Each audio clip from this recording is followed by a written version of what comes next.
What is good, you guys? Welcome back to the Report. Welcome back to a brand new video. In today's video, we're going to be talking about the Miami Heat's blowout win against the Phoenix Suns. It was a great performance from start to finish, and I thought the Heat absolutely dominated, man. It was a super fun performance to see. It was something that I didn't really expect.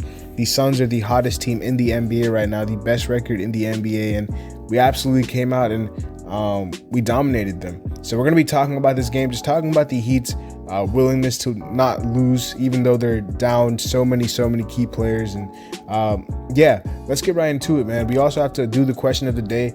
Now, the way I did the question of the day was whichever question got the most upvotes on YouTube, that is the question that I'm answering in this video. But by all means, man, keep asking questions, because I do want to get to all your questions. There will be another episode where I can answer all of your questions, but for this episode, since we're talking about the Heat game, I'm not going to be able to answer all these questions, but best believe your questions will be answered either in the comments section or in a future video. So I can still answer some of these questions in a future video as well. So do not stop asking questions. I want to start this question of the day series so I can interact with you guys more. So let's get right into it, man. Leave a like, subscribe, and comment down below. The Heat had a great performance. Tyler Herro was a bucket, man. Herro is a bucket, and the three-point shooting for the Heat was phenomenal in the first half, man. We broke a franchise record. We shot 44 threes, and we hit 22 of them, which was exactly 50% from three. Anytime you shoot 50% from three, it's an automatic, that's an automatic win right there in itself. 50% from three was one big reason why we won. The second big reason was 49 rebounds to their 35. Completely out-rebounded them. Offensive rebounds, we had 11 of those. We had 8 more assists than they did. It was just a complete performance. We didn't turn the ball over as much. We only had 14, which is pretty good compared to usually we have 17, 18, 20 even sometimes, but we controlled the turnovers pretty well, and we kept hold of the ball. Herro was a bucket. Herro off the bench, absolutely, and I knew he would be motivated by this game because he was going against his idol, his mentor, Devin Booker, and Book had a great game as well, but Herro had a extremely good game. Before the game, Duncan Robinson, it was a big story that he was coming off the bench. People were speculating why. He had an amazing game, man. Shout out to Duncan for embracing his role. A lot of people could have said, think about it. This guy has started every game for the past couple years.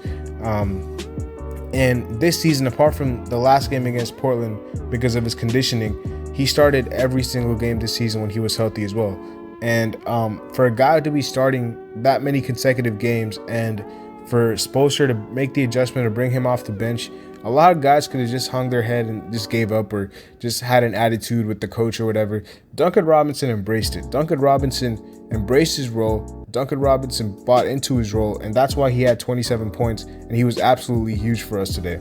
Shout out to Duncan, man. I cannot say enough good things about him.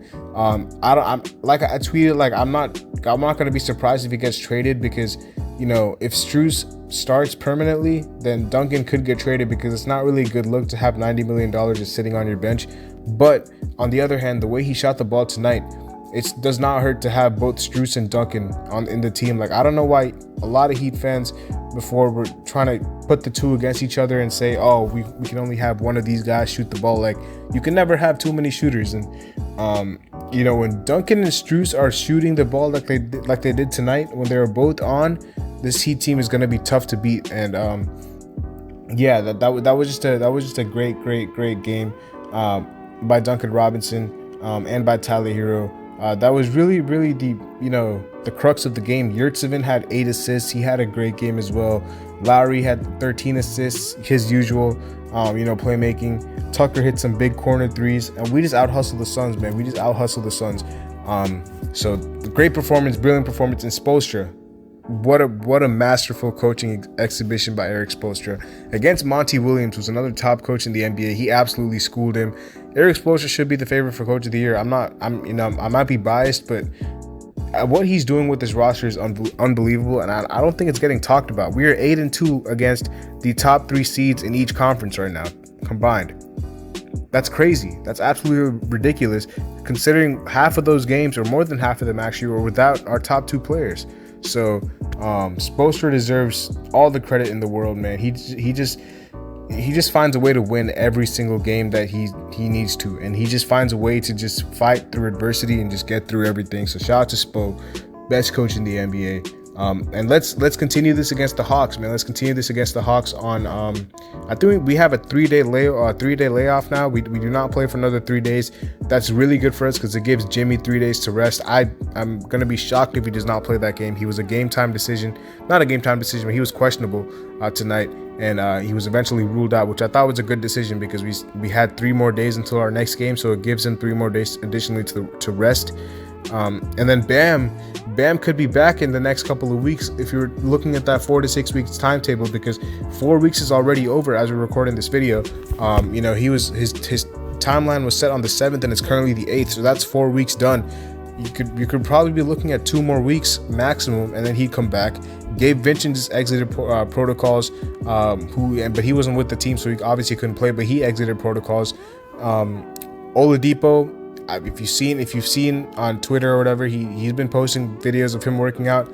This Heat team is gonna get back very soon. Even Markieff said, "I'll see you soon." So yeah, we'll see this Heat team at full strength very soon. It's going to be a scary sight for the rest of the NBA. We just put the NBA on notice, man. I don't know if people are going to be talking about it because national media doesn't really respect the Heat like that. But, you know, people who are actual basketball fans and not casual fans who just, you know, watch the Lakers every game and just talk about the Lakers and the Nets and mainstream teams like that. Other people like that who are not like that will notice the Heat and notice how good this team is. So that's all I have to say about the Suns game, man. Let's get to some of these questions. Actually, we'll have time for more than one question because the Suns analysis didn't take that long. So the first question comes from Joshua. Would home court advantage be a disadvantage for the Nets if Irving cannot play at home? I'm thinking their best bet is to drop to a 5 seed.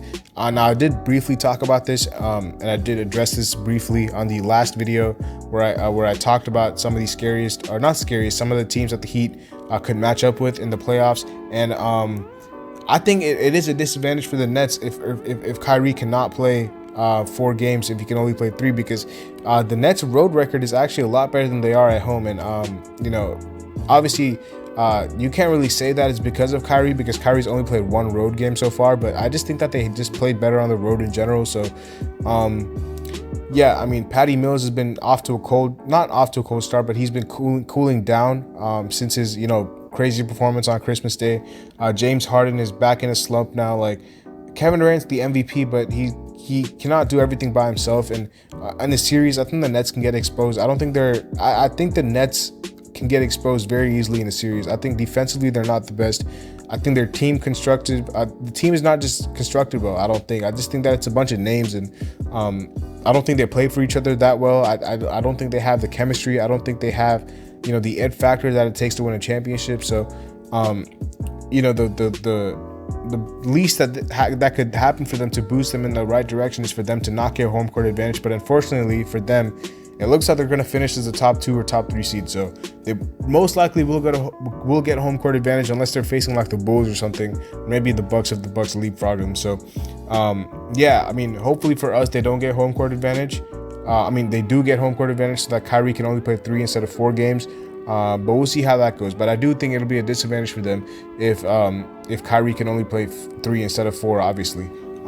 Because he's just a special talent. So hopefully that answers your question, my guy. We're gonna have time for one more question. So actually, we'll answer both of F20 Money's questions right now. So F20 Money asks, will the Heat pick up any of the additional undrafted players? I'm not sure if you mean like the two-way guys that are already on our team or other guys in the G League. But I'm assuming you're talking about the guys on our team who haven't been like fully signed yet. I expect Kyle Guy to get a spot on this team. I don't know how it's going to happen, but I just think that I think Spo trusts him a lot. So I expect Kyle Guy. I think Kyle Guy is probably the most likely out of every one of those undrafted players. Rio has not played a single game. I don't know what's going on with him. But you know, it was a nice story and all, but he hasn't played a single minute in a Heat uniform since when he left. So he's just been on the bench.